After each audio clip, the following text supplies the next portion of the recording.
Daniel capítulo 2.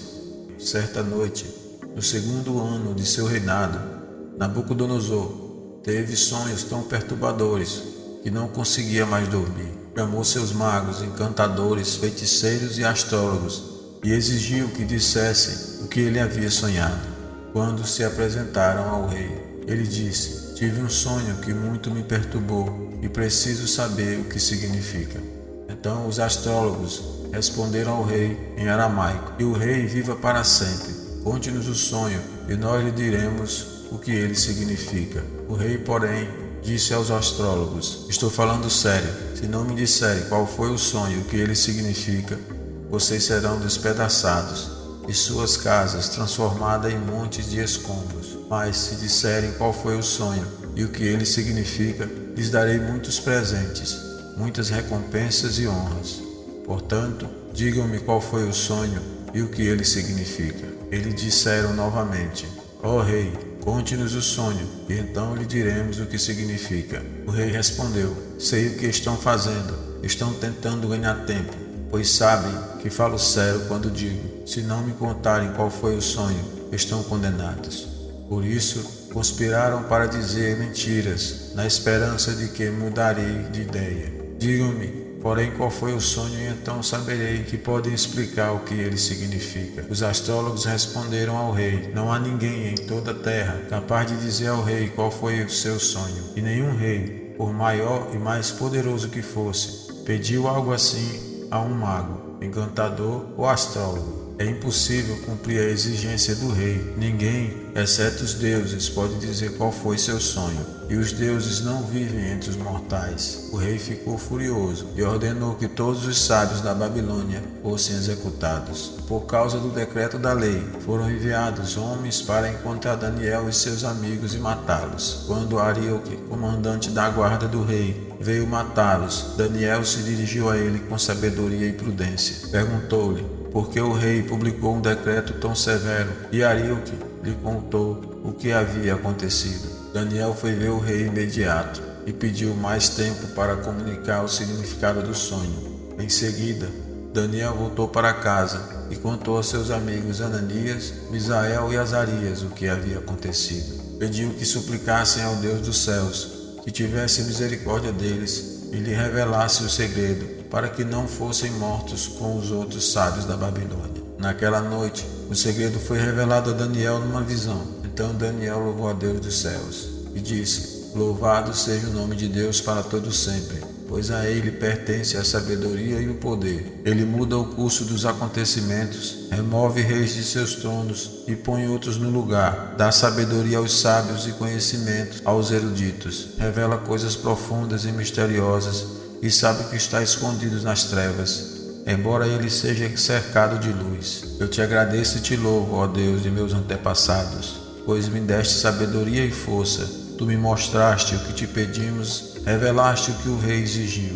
Então Daniel foi falar com Arioque, a quem o rei havia ordenado que executasse os sábios da Babilônia. "Mas não mate os sábios", disse. "Leve-me ao rei e eu interpretarei o sonho dele." Sem demora, Arioque levou Daniel ao rei e disse: "Encontrei um dos exilados de Judá, que dirá ao rei o significado do sonho." O rei disse a Daniel, também chamado Beltesazar: "Você pode me dizer qual foi o meu sonho e o que ele significa?" Daniel respondeu: "Não existem sábios, encantadores, magos, nem adivinhos capazes de revelar os segredos do rei. Mas há um Deus nos céus que revela segredos, e ele mostra ao rei Nabucodonosor o que acontecerá no futuro. Agora lhe direi qual foi o sonho e as visões que o rei teve enquanto estava deitado em sua cama. Enquanto o rei dormia, sonhou com acontecimentos futuros. Aquele que revela segredos lhe mostrou o que acontecerá, e eu sei o segredo de seu sonho,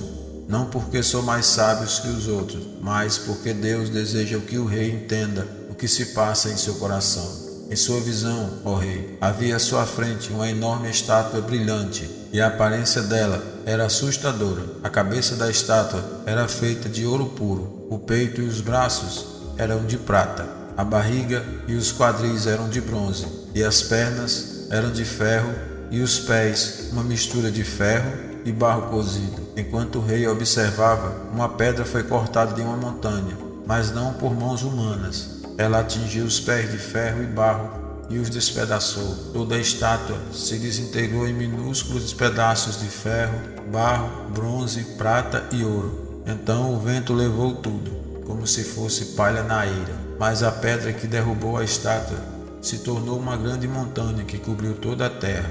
Esse foi o sonho. Agora direi ao rei o que significa. Ó rei, o Senhor é o maior de todos os reis. O Deus dos céus lhe deu sabedoria, poder, força e honra. Ele o fez governante de todo o mundo habitado e pôs até os animais selvagens e as aves debaixo de seu controle. O Senhor é a cabeça de ouro. Quando, porém, seu reinado chegar ao fim, outro reino inferior ao seu se levantará em seu lugar. Depois que esse reino tiver caído, o terceiro reino, representado pelo bronze, se levantará para governar o mundo. Depois dele haverá um quarto reino, forte como o ferro. Esse reino esmagará e despedaçará todos os impérios anteriores, como o ferro esmaga e despedaça tudo que ele atinge. Os pés e os dedos que o rei viu, uma mistura de ferro e barro cozido, mostram que esse reino será dividido, como ferro misturado com barro. Ele terá um tanto da força do ferro. Algumas partes serão fortes, como o ferro, mas outras serão fracas, como o barro. A mistura de ferro e barro também mostra que esses reinos tentarão se fortalecer ao formar aliança entre si por meio de casamentos. Contudo, não permanecerão unidos, da mesma forma que o ferro não se une com o barro. Enquanto esses reis estiverem no poder, o Deus dos céus estabelecerá um reino que jamais será destruído ou conquistado. Reduzirá os outros reinos a nada e permanecerá para sempre. Esse é o significado da pedra cortada da montanha, mas não por mãos humanas que despedaçou a estátua de ferro, bronze, barro, prata e ouro. O grande Deus está mostrando ao rei o que acontecerá no futuro. O sonho é verdadeiro e seu significado é certo. Então o rei Nabucodonosor se curvou à frente dele e ordenou que o povo oferecesse sacrifícios e queimasse incenso diante de Daniel. O rei lhe disse: verdadeiramente seu Deus é o maior de todos os deuses, Senhor dos reis e revelador de mistérios, pois você conseguiu revelar esse segredo. O rei colocou Daniel em um cargo elevado e lhe deu muitos presentes valiosos. Nomeou o governador de toda a província da Babilônia e chefe de todos os sábios. A pedido de Daniel, nomeou Sadraque, Mesaque e Abdenego para cuidar de todos os negócios da província da Babilônia, enquanto Daniel permaneceu na corte do rei.